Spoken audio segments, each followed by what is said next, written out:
Trigonometric substitution.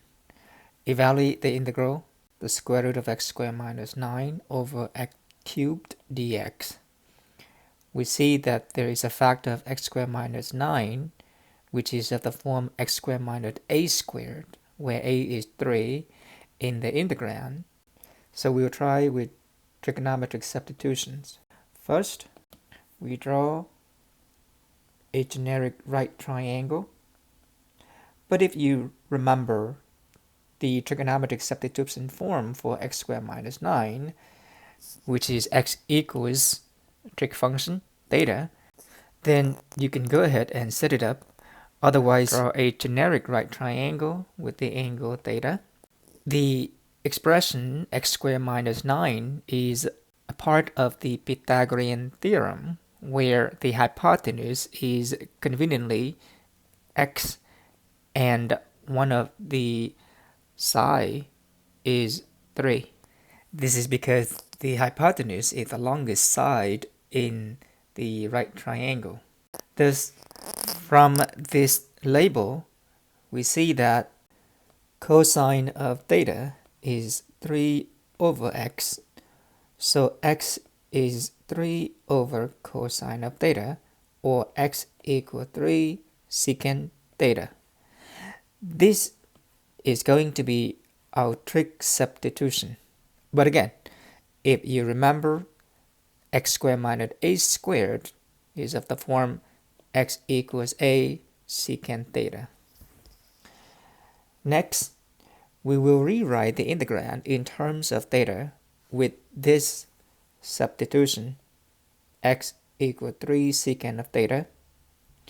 We need to find out what x squared minus 9 is. We need to find out what x cubed is, and also, equally important, what dx is.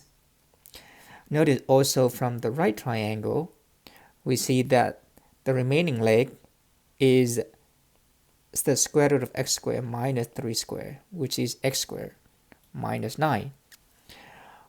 What this means is that sine of theta equals the square root of x squared minus 9 over x. Rewriting the integrand, the square root of x squared minus 9 over x cubed as the square root of x squared minus 9 over x times 1 over x squared. The given integral is now rewritten as sine of theta, which replaces the square root of x squared minus 9 over x times 1 over x squared, but x is 3 secant theta times dx. Since x equals 3 secant theta, the difference for dx is 3 secant theta tangent theta d theta. Thus dx is replaced with 3 secant theta tangent theta d theta. As always, we should clean up the integrand before we start finding the antiderivative. In the numerator, sine theta times 3 secant theta times tangent theta d theta, and in the denominator, 9 secant squared theta. Clean this up further. We have sine theta times tangent theta over 3 secant theta d theta. We should rewrite the integrand in terms of sine and cosine. Sine of theta stays. Tangent of theta is now sine theta over cosine theta, and 1 over secant theta is cosine theta. With the constant multiple 1/3, can move to the front of the integral. Thus this is 1/3 the integral of sine squared theta d theta.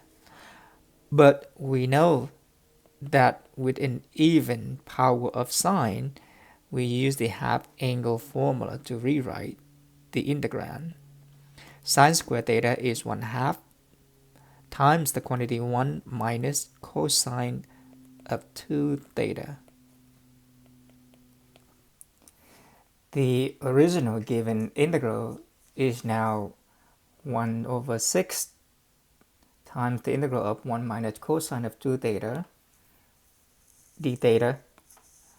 The antiderivative of 1 with respect to theta is theta, and the antiderivative of cosine of 2 theta is minus 1/2 sine of 2 theta.